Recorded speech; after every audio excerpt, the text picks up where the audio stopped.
to another District of Sports podcast, our sports podcast here at the Washington Times. I'm George Gerbo. A reminder to find all of our sports coverage at washingtontimes.com/sports, as well as at Wash Times Sports on Twitter. That's also where you can find the work of our excellent sports reporters. We welcome back once again Matt Paris, who continues to cover NFL news that never stops, regardless of whether the season ends or not.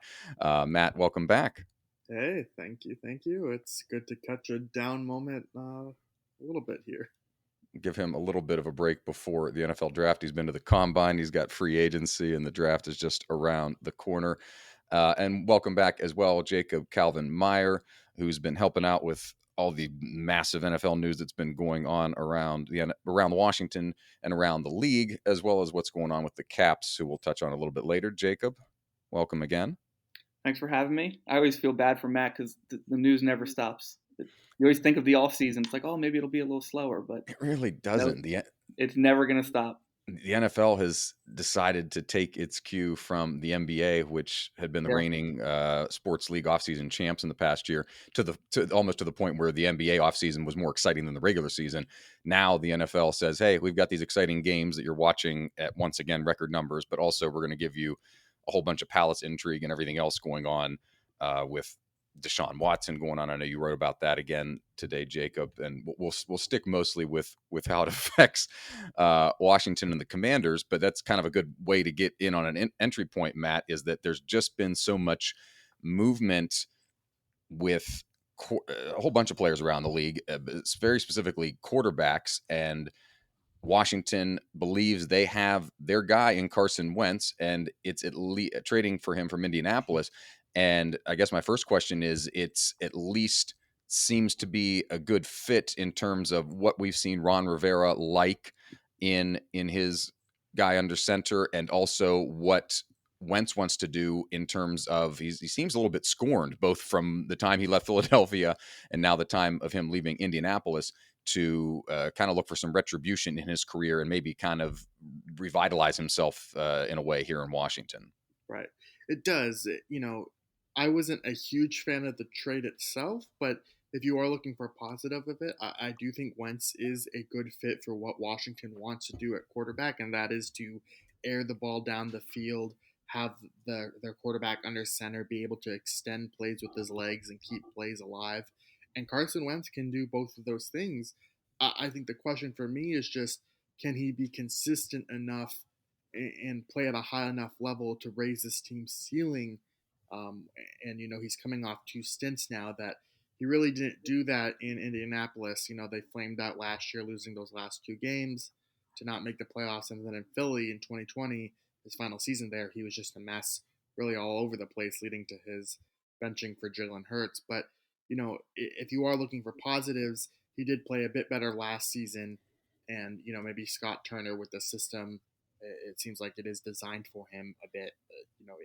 Maybe he can find himself in a better situation here.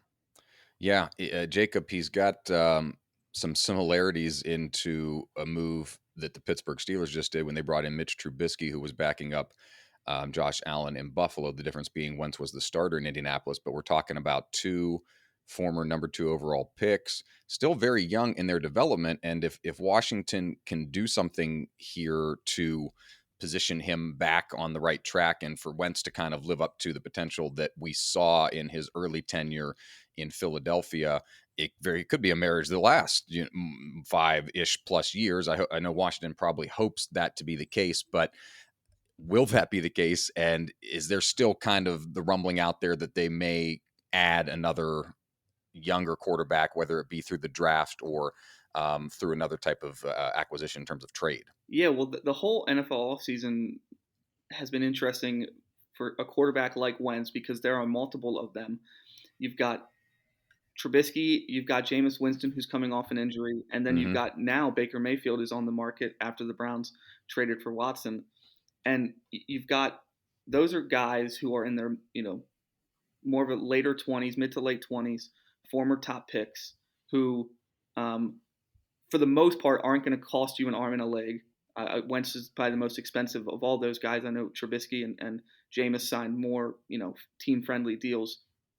But those are guys who you kind of can go with that. They've proven to have some success. They've also had some downsides in their career, whether it be injury or just be poor play or be, off or on the field issues with some of those guys. But you've got with them the hope that you can at least either pretend or true hope that they could become your franchise quarterback for the next decade. And I think all of those guys have shown some sort of a ceiling in their careers, maybe less so Trubisky, although he does have some tools and he was a top draft pick. And he did lead the Bears to the playoffs twice, and the Steelers do have sort of a similar ethos to the Bears, and so maybe that's what they were looking at. But it's an interesting NFL offseason when you look at it that way, where, in previous years, you've got like a Ryan Fitzpatrick who Washington went with, who you would never, think that would be your franchise quarterback. He's too old or he's not good enough. And you've got situations like that. But this year, there's been several guys like those who these teams can either trick themselves or truly believe that person could be their franchise quarterback. Now, with the question of do they still look in the draft? I know that they're probably doing their due diligence just the way that I see it. Scouting wise. Yeah, just the way that I see it. If they loved one of these guys, they would not have made the trade. I think that's a fair way to put it. I think they liked Heineke enough that to the extent where if they loved one of the guys and they wanted to go all in for him in the draft and they lost and they didn't get him, that they would have been okay with, maybe starting the season with Heineke. But because of the fact that they didn't love one of the guys in the draft, I think maybe that's what tilted their hand toward Wentz. Now that's just my, kind of speculation, but I can't believe that they, look at Malik Willis or any of the other quarterbacks and go, oh, I love them so much, but then they still give up multiple day 2 draft picks to bring in kind of an embattled quarterback like Wentz. Yeah, Jacob brings up a good point, Matt, in that you lose some of the leverage there, even if, I never put anything past. I agree with Jacob on the point that this seems like they're settled in for it here. But this is a team that we saw, now a decade ago draft RG3 and then also draft Kirk Cousins. So I never put anything past them. But it appears they're pretty settled in and don't seem like there's going to be any surprise moves on the quarterback front with that, Matt.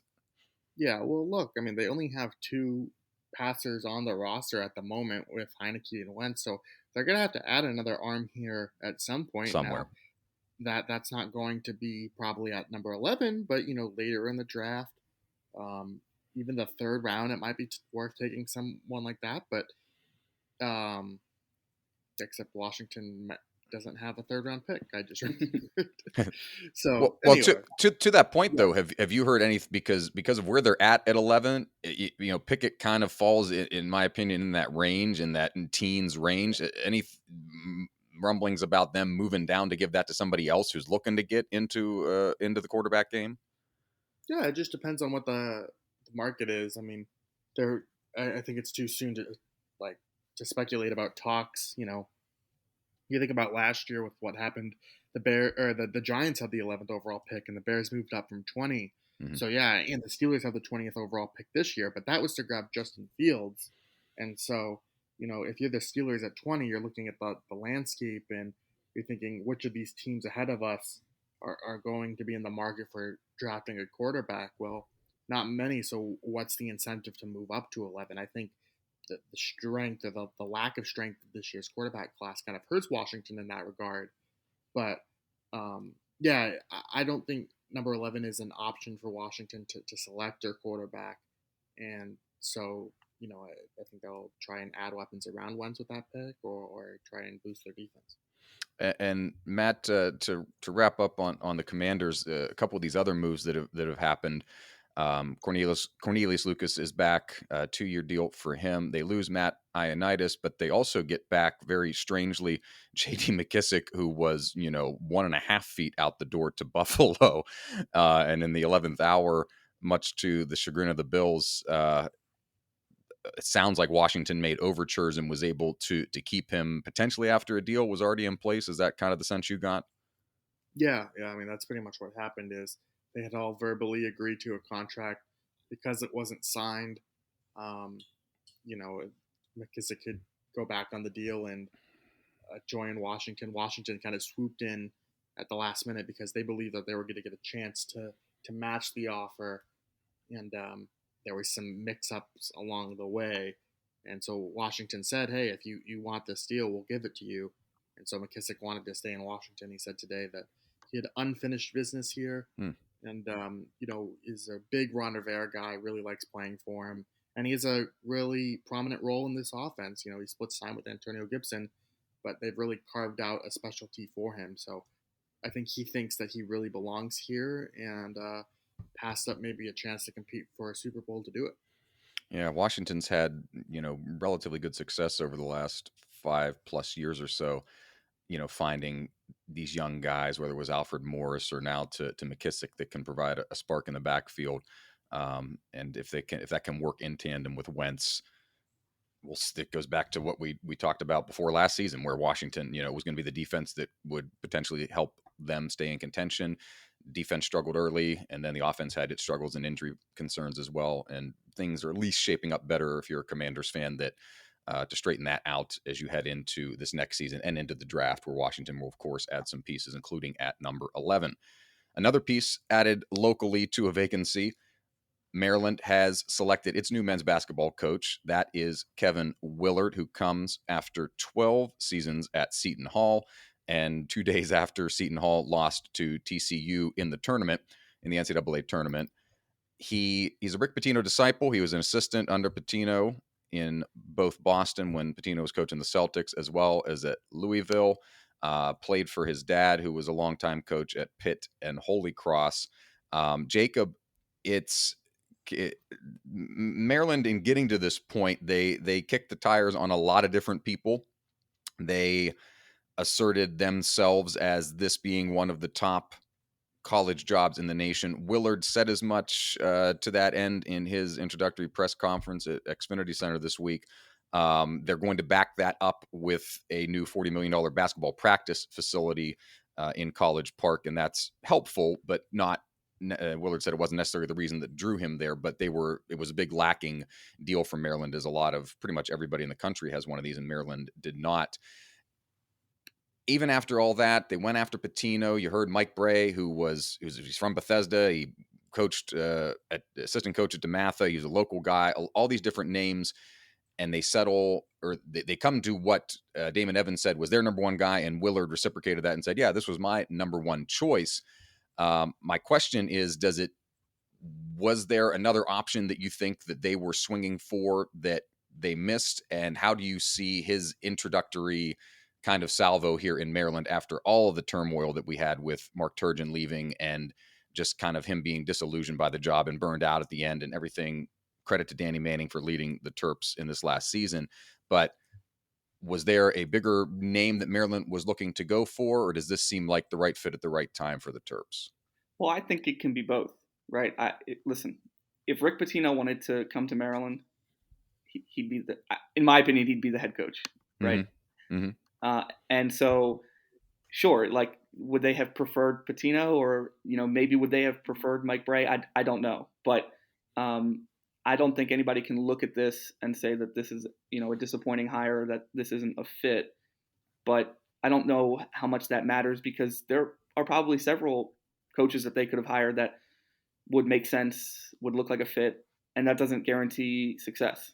Or it could guarantee similar success that Turgeon had, which was some really good regular seasons, but some disappointing postseasons. And so I think the devil can be in the details of how this stuff turns out. And I think he has an uphill battle, considering the disappointing season that the team just had. And I don't think that it can really just be pointed at the turmoil of who the head coach was, of there being a change midseason. I know that that's a challenge, but if you take a really good basketball team and you remove the head coach and put in an interim coach, I still don't think they go below 500 for the first time in nearly 30 years. And so there's some challenges that he's going to have. I think the question becomes for Terrapins fans is, what are the expectations for next season? Because obviously everybody knows what the expectations are in a 5-year span, right? And that's becoming a team that makes a run in the NCAA tournament, or that people predict will make a run in the NCAA tournament, right? I think those are two different things, right? If you're an 8 seed and you go to the Elite Eight, like, that's great, but you want to be a top 4 seed who people say this can be this can be a team that really makes a run. I know that's what fans want in a 5-year period, but are they expecting that next season? Because if fans are expecting this team to be excellent next year, I just think that's something that's not fair to him to expect in year one, especially after how difficult this past season was. Yeah, and you kind of hit on a point that I'll ask you about here in a second. Like, Juju Reese, Baltimore guy, his sister Angel is standout on the women's team. In terms of recruiting wise, so you had him, you had Marcus Dockery. Dockery is transferred out of the program. He's announced this week that he's going to go play at Howard. And that's kind of been the big thing is, hey, that we're missing getting the local people. It feels to me that there's like kind of this disconnect between the local ranks and making it up to the local college level. Jay Wright was asked in his availability, Villanova's head coach, about why he recruits, or why he's been so successful, or why he goes after DMV recruits. And it's like, listen, the schools are good, the culture is there and everything. And so like that's the big open question mark, is why can't it happen at Maryland? And part of me, and I'll ask you this, Jacob, because you've lived in the region for a while now, and especially in Maryland, and have kind of an understanding of this. Interest of full disclosure, I went to West Virginia for my undergraduate. I went to Maryland for my graduate school. So I know both of the programs, and I know kind of like the sensibilities of people. And they're not wrong to have these expectations because the DMV is so rich in basketball, but it also at the same time, it's like a little bit too inflated, highly sense of self. Maryland can get there, but to your point, they're not there now, and it's not going to be this immediate, oh, they're going to win the Big Ten and they're going to be a 2 seed or whatever the heck next year. And I think fans, of course, don't want to ever wait for the process to happen. But I think in terms of Maryland fans, Jacob, they've got to like rein it back in and be prepared, not for a terrible season, but that this is going to be an effort that's going to take some time to build and almost regain the trust of some of these schools and coaches and high schools around the DC area and the recruits to get them to come back to College Park. Sure. Well, on the recruiting point, if Maryland's leadership believed that the only issue why the program hasn't been a perennial contender is that they are not able to properly recruit from the DMV, then they would have brought in somebody like Mike Bray, or they would have really wanted to bring somebody in like Mike Bray, right? Somebody who's from the area, somebody who recruits well from the area. And maybe they did go after him. I don't know. I know he was rumored, but I don't think anybody can believe that the only reason why Maryland hasn't been where fans want them to be is because they struggle to recruit in the DC area.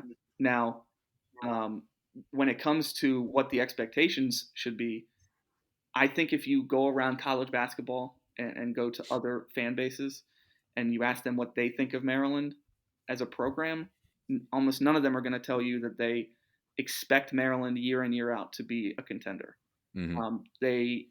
Most college basketball fans probably understand that the team has some rich history in the past and that they've been solid in conference play in recent years.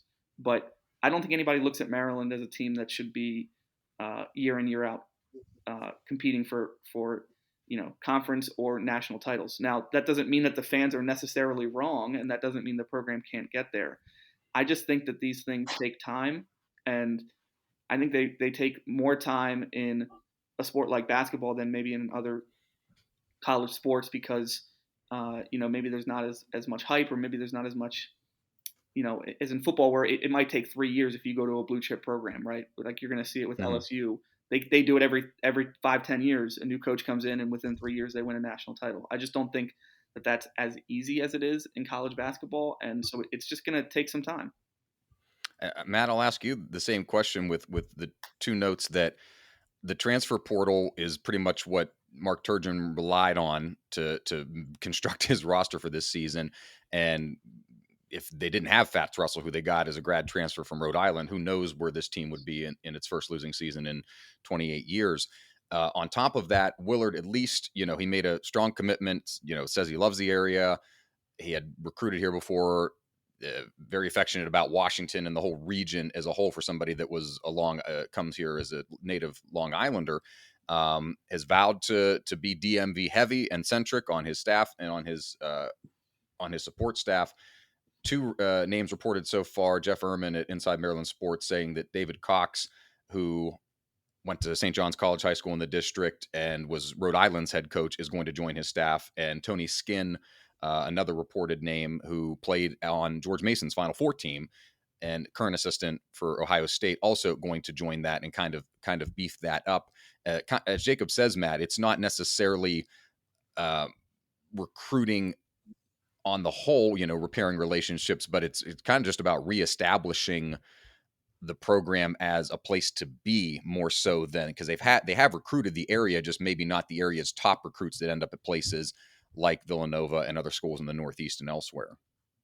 Right. Yeah. I mean, it's really kind of about making the program sexy again. Just trying to. And Willard said swag. That's a perfect way to put it. Sexy, and bring that kind of back to it. Right. And they're building a new facility, right, for a basketball only facility. Is that's yes, correct, right? Yep, $40 million facility. Doing those types of things and taking those steps. The only thing I worry about with this hire is just kind of the track record. I think Willard's a really good coach. I've watched a lot of Big East basketball in my days. Haven't gone to DePaul, but the tournament resume isn't that much different than the previous hire and that sort of thing. But I think one of the reasons he left Seton Hall was because of the ceiling. I think maybe he realized there that you can only get so far at Seton Hall, whereas in Maryland you can vie for a national championship, like he said. But it's going to take a lot of work to get there.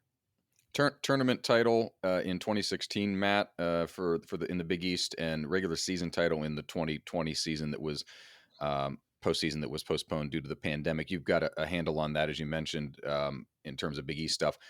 I don't want to say overperformed at Seton Hall, but that's a tough job to do those type of levels and benchmarks at, correct? Oh yeah, I would say so. I mean, it's a smaller school, and there's also some great schools in the Big East. Villanova has had to really handle that conference for years. So Nova and Providence. And Providence this year too. Yeah, they've been right up there for years, and he has done a really nice job of maintaining that program, and especially where they were at. I read a nice column in the New York Post about just how they were like a huge mess before he got there, and he's not inheriting the same situation this time around. And Matt makes a good point in that most Terrapin fans are a little bit of a fickle group, but they're fun people and they're passionate, and you want to have the passion. And this is everybody speaking to it, that this is a basketball centric region, which I believe as well. The Commanders are the team that stirs the drink in the DC area, but at its heart, it's a basketball region. And in my opinion, more so than anywhere else in the country. It was New York in the 50s and whatnot in years past. I believe it's DC now with just the level of talent and how deep it is. And maybe Willard is the guy to kind of connect all those pieces and translate it back, because you've seen how bad Georgetown had in a losing 20-plus game losing streak to close the season. But as you mentioned, Matt, it is very similar to what Mark Turgeon's resume, if we're just looking at apples-to-apples comparison, in those same knocks, never making it to the Sweet 16. We'll see if Terrapin fans are patient enough to give Willard the chance here to put the pieces together in College Park. Another team putting some pieces together and adding pieces, familiar faces, are the Washington Capitals. Marcus Johansson is back with the Caps. He was a first-round draft pick for them way back in 2009. 102 goals for the Caps in 7 years. But unfortunately, Jacob was traded in the year before they made it to the Stanley Cup after they lost in the playoffs to the Penguins. And the Penguins went on to win that Stanley Cup. Washington comes back next year in 18 and wins the Cup, but did it without Johansson. They add him on a trade where they send Daniel Sprong, a former former second-round pick of the Penguins, out to Seattle, as well as a 2023 sixth-round pick. And Sprong had a lot of promise coming into the league, but never has really peaked above 20, 25 points in his time in the NHL. For Washington, Jacob, it's a little bit of a old meets new reunion, and the sentimentality is nice, but in actuality, you can stick him pretty much anywhere in the lineup. He can play on the first line. He can penalty kill. He could play on the fourth line. That seems to be the onus for not just, oh, we want the happy reunion, which a lot of hockey teams like to do with guys that are veterans later on in their career. But it gives Washington some versatility and maybe can give them a spark up and down their offense. Yeah, it's important. I think it was important for them to add some versatility at the deadline. They've had some injuries at the forward position. They were earlier in the season, but and they are still an older team, so you just never know what injuries are going to come. They recently lost Carl Hagelin with that eye surgery, and he's out indefinitely. It seems like he'll be out for quite some time, and so Johansson and even the other player that they added, Larson from the Coyotes. Those are both guys who can play really anywhere, and they can fit in. And they're both lefties. Carl Hagelin's a lefty, and so they fit in pretty well with the team. And especially with Johansson, he is somebody who's familiar with a lot of the guys on the team, and so it will be a seamless transition. I think it may seem like an anticlimactic deadline for the team, for a lot of fans, considering there was so much talk and so much hype about them trading for a goaltender and possibly Marc-Andre Fleury. But I think the tea leaves on that, it kind of seemed like he didn't want to come here, and it didn't seem, as the deadline got closer and closer, it didn't seem like the Capitals were willing to give up enough assets to bring in a top-tier goaltender, especially with, the team has been kind of up and down in the new year, but leading up to the deadline, they were playing very well, and Vitek Vanacek was playing arguably the best hockey of his career, and so I think they realized that this might not be a team that can win a Stanley Cup because they don't have all the pieces that maybe they've had in years past. But I also think they realized that anything that they could have done at the deadline, it may have just hurt them for the future and not really helped them as much this season. Yeah, you mentioned Larson, good big guy that's able to kill some penalties for them as well, and gives them bottom six versatility and depth. Matt, you're kind of in a weird place. I don't want to say weird place, but Washington was the best team in the league to start the season over the course of the first month of the season. You've got a full month of hockey left here. Strange because of the Olympic break that happened, but no Olympics didn't happen. But hey, you still get the break, and we spread the games out for you. In addition to the NHL canceling games for COVID-19 the week after the week after Christmas, so you've got a full month of hockey left here with a top-heavy Eastern Conference essentially really set in stone. Columbus is 13 points back of Washington for the second wild card spot. Washington's at 80 points, but can still climb up in their own division, just a couple of points back of the Rangers and then a few more back of the Penguins, so that they're not stuck in that lower slot. Is the effort to try to get this momentum going before the playoffs? Because Washington, in my opinion, crazy things have happened in the NHL, even with a month of hockey to go, but they're not in any kind of threat barring a massive losing streak of them falling out of playoff contention. So is this just a time to kind of get the roster right? And for the first time in, let's say, a few seasons, have a Washington Capitals team that, yes, is older, but still lethal and can be the team that kind of creeps in on the outside that people have forgotten about because they have been a little bit older and have struggled here in the last couple of months. Yeah, and I think part of it too is, they want to get out of the first round. That's something that they haven't done since winning the Stanley Cup even. So, they have a special season from Alex Ovechkin this year, and they want to capitalize on that. And so anything that they can do to take advantage of him still being in his prime or just past his prime, I think they have to do.